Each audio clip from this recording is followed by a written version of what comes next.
আল্লাহ তাআলা যদি এই দেশের খেদমত করার সুযোগ আমাদেরকে দেন, তাহলে এক মিনিটের জন্য আপনার কর্মস্থল ছেড়ে রাস্তায় আসতে হবে না দাবি আদায়ের জন্য। আমরা এই ভাঙ্গা চূড়ার শিক্ষা ব্যবস্থা রাখবো না।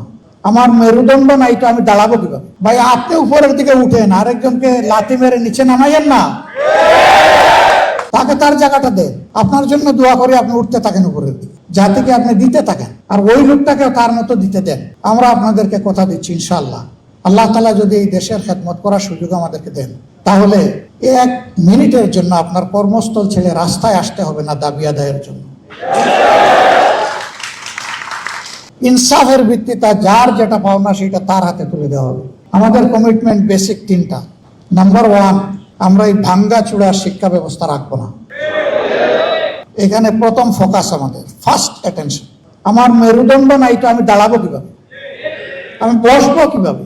মেরুদণ্ড ছাড়া তো শুইতেই পারবো না, আমি তো একটা ফুটবল হয়ে যাব।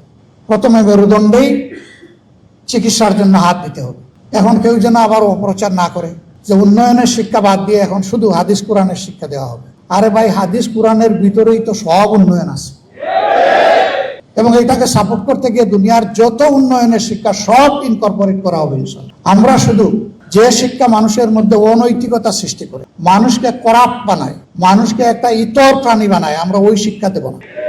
মানুষকে যে শিক্ষা মানুষ বানায়, যে শিক্ষা প্রত্যেকটা মানুষকে সম্মান করতে শেখায়, মর্যাদা দিতে শেখায়, আমরা ইনশাআল্লাহ সেই শিক্ষাটাই আমাদের ছেলে মেয়েদের হাতে তুলে দেব। এবং এই শিক্ষার সাথে সর্বোচ্চ বৈষয়িক উৎকর্ষের শিক্ষাটাও থাকবে। নৈতিক আর বৈষয়িক দুই শিক্ষার মহামিলন হবে ইনশাআল্লাহ, যার ফলে শিক্ষার পাঠ চুকিয়ে একটা ছেলে কিংবা মেয়ে বের হওয়ার পরে তার যোগ্যতা অনুযায়ী সে কাজ পেয়ে যাবে। হয় সে উদ্যোক্তা হবে, না হয় সে সার্ভিসের একটা জায়গা পেয়ে যাবে, সে বেকার থাকবে না। বেকারত্ব তো জাতির জন্য ক্ষতির কারণ। হ্যাঁ, বয়স যাদের হয়ে গেছে, এই দেশকে জাতিকে সেবা দিয়ে এখন আর শরীর যাদের কুলোয় না, তারা ইনশাল্লাহ বেকার নন, আমাদের সম্মানিত সম্পদ হিসাবে আমাদের বুকে থাকবে ইনশাল্লাহ। কিন্তু কোনো যুবক যুবতী কাজের বাইরে থাকবে না, কাজ যেটাই হোক তার হাতে একটা থাকবে। হয় সে উদ্যোক্তা, না হয় সে চাকরিজীবী, একটা কিছু হবে ইনশাল্লাহ।